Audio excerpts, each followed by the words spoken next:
Hey ladies and gentlemen, welcome back to the channel. My name is KPZ, and we're back in World of Warships Legends in a tech tree that I thought I had completed, but oh no. In the biggest update to date in World of Warships Legends, yes, as you know, they've added an 8th tier to the tech tree. So we are in the US tech tree, tier 8 destroyer, the Alan M. Sumner, abbreviated as AM Sumner in this game. And in this playthrough, in this video, we are exploring its capabilities as a torpedo boat. Now, granted, something to keep in mind when you are playing any destroyer as a torpedo boat, because torpedoes are really good at accruing damage, you are going to have a higher damage potential because you're a torpedo boat. That's just my opinion. I'm sure there are players out there who run the Friesland and get 200,000 or 300,000 XP in a game and a match all the time, and that's all well and good. Quick look at the teams here. We are on Two Brothers. Not necessarily the most destroyer-friendly map. I like how it has lots of open area, but it's also lots of open water to get spotted in. You got to be very cognizant at this tier of the far-reaching radar capability of some ships out there in the game. Here we're going to get cut off by a cruiser, and so we are going to have a little collision there. But yeah, in this ship, I took a look at the base stats. The torpedoes were a little bit stronger than the guns, at least in the statistics. The number for the torpedo rating was higher. So we started off with a torpedo build. That being said, if you want to run this as a gunboat, I don't think you're really losing a lot. Yes, you are losing a faster reload on the torpedoes, but you're gaining some DPM on these guns. They are US guns, so they shoot fast, they turn fast. All these planes out here made me think that maybe there was another ship out here on the edge of the map already, so I decide discretion is the better part of valor, and we are going to let those torpedoes go, and we are going to turn around and head back towards our base. As you can see, we've got carrier-based torpedo planes moving in. Want to make sure I don't run into that island there. So we're going to let our torpedoes go, and we're about to be spotted.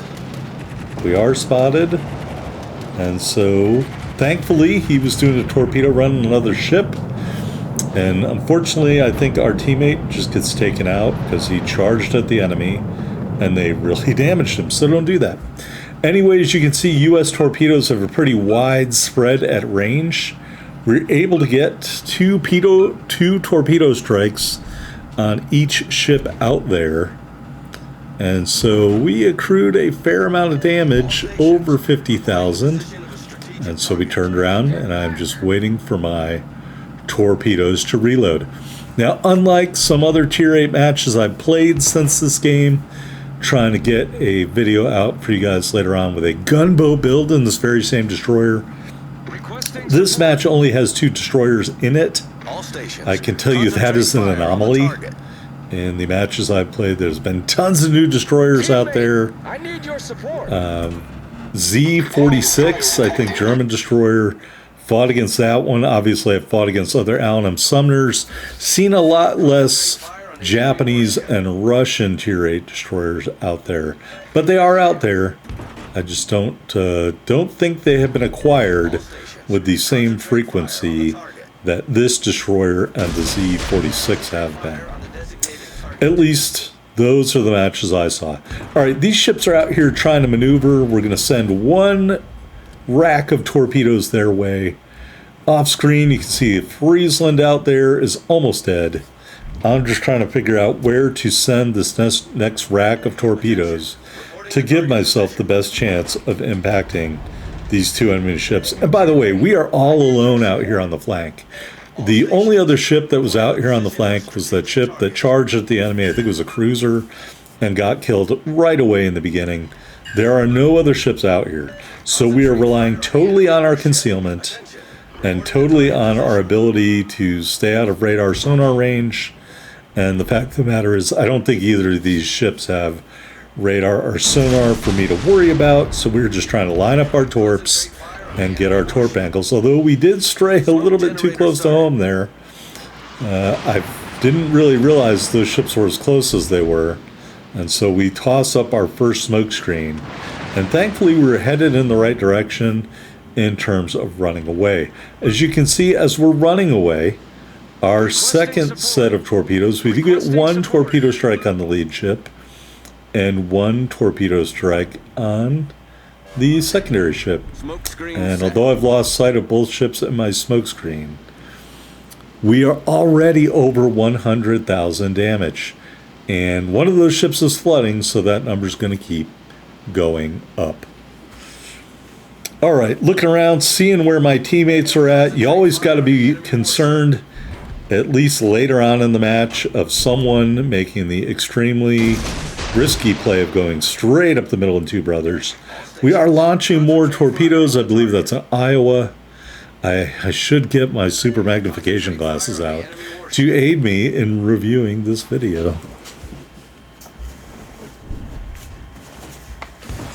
All right, thankfully they were nearby. So we launched into that smoke screen. Got a couple battleships over here. We are still accruing flooding damage of some sort, or maybe we were. Anyway, the Iowa can't get out of the way.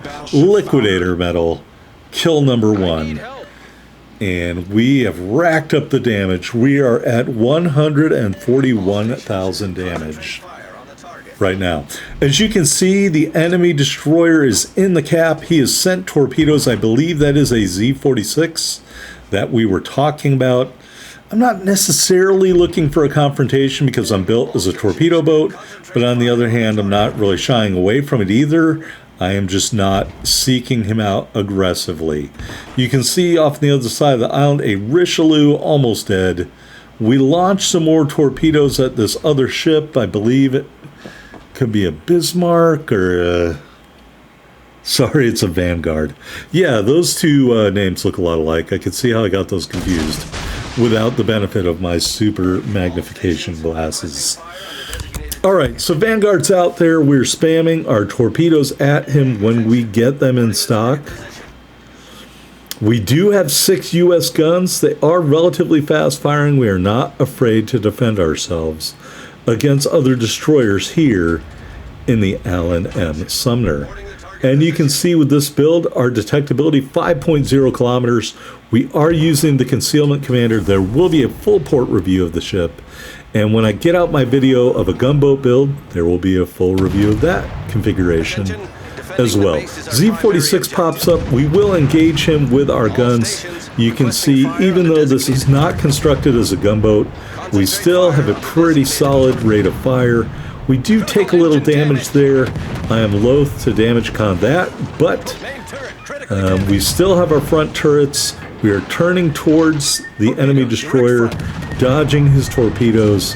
We are taking fire from that Vanguard, unfortunately for us, but we do eventually damage con, and we go into a smoke screen. Now, I don't know if the Z-46 has used his sonar charge or not, but I'm guessing he has, because right now would have been a great time for him to kick it on, and I would have been virtually helpless. Instead, I turned away while launching torpedoes into the smoke screen at his last known position, and we do get a torpedo strike and finish him off for our second kill, while contacting a durable landmass. Unfortunately, there's no time to get out and go party at a bar. By the way, totally off topic, just want to say recently I spent 4 days in lovely Nashville, Tennessee. The hotel's at the top of the hill, the bars are at the bottom of the hill. It was quite frankly insane. So if you're looking for an East Coast country version of Las Vegas, you should give Nashville, Tennessee a gander. Good barbecue. Is it to the level of Kansas City? Well, no, it's not, my friends, but it was still pretty darn good at the Central Barbecue. All right, we launched some more torpedoes at the Vanguard, hoping he won't do a lot of evasive maneuvers, and we'll catch him maybe at longer ranges.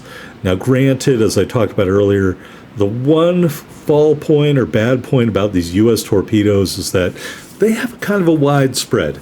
And so at the longer away the torpedoes get, the bigger the spread in between the torpedoes is. Although you can see we got lucky out of the launcher there. The last two were kind of close together. But he was able to dodge those either because he changed course or they were not going fast enough. And he was able to see them in time and move in time. So you really got to gauge where you think these ships are going to end up.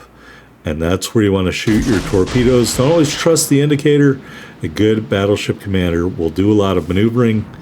During World War II, and I don't know how long they instituted it before that, a lot of battleship commanders did a Z movement technique. So I use that a lot personally when I'm hunting a destroyer in a battleship.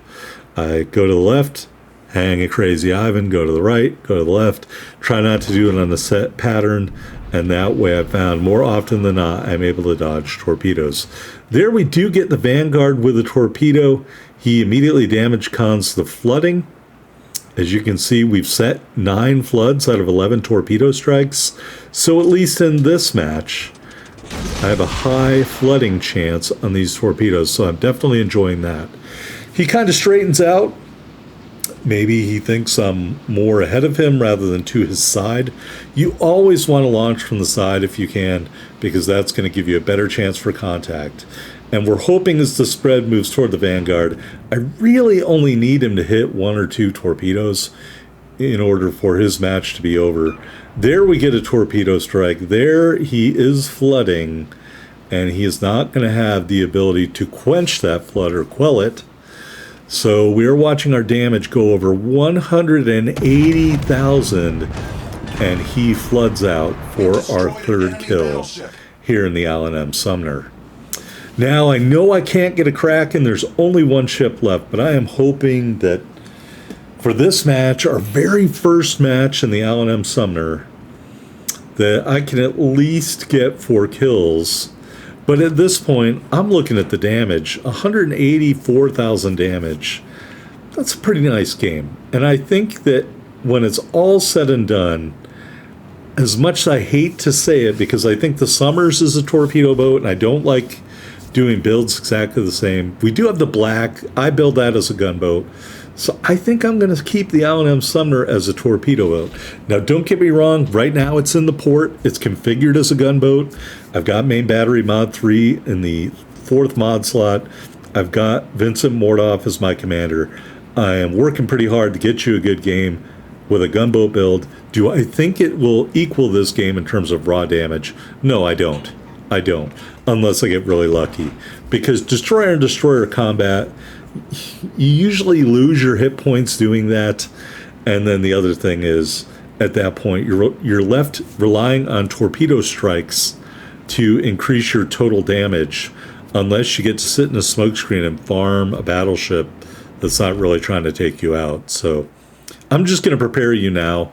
I don't think I'm going to have as good of a game as a gunboat with the Allen M. Sumner. That being said, based on my rudimentary calculations, I want to say I think my main battery reload is 2.3 seconds, and my DPM for my gunboat build is over 300,000 damage per minute. So hopefully I can get that out to you during this update, and you'll be able to check that out. And I just wanted to mention that while we're zooming in on the carrier, which we did finally see. During this update, I don't think I'm going to do a regular tech tree spotlight up any ship's chain. I thought about doing it. I don't really have enough time to do that. I was going to go up the German tree, but I would have had to do a lot of weeks where I doubled up on the tech tree, and I don't want to do that. So I think I'm just going to bring you some tier 8 ships that are new to the game. Already got 2 of them unlocked. Obviously, the Allen M. Sumner is one of them. Got the Sovietsky Soyuz in the port as well. And then there's some new commanders in the game. So in this update, I'm also going to bring you some new commanders and some new ships that I got that you haven't seen before, at least on this channel. New commanders, well, that will be in ships you've seen before, but played a totally different way. All right, here we have got the enemy carrier. We are lighting him up. That is a Graf Zeppelin, which I know many people are upset because its secondaries were neutered by Wargaming.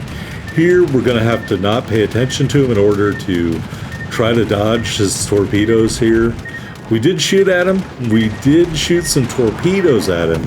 Unfortunately for me, time is going to run out as these torpedoes approach their target. I feel very confident that we could have taken him out with those torpedoes, and we could have passed 200,000 damage, but it just wasn't meant to be.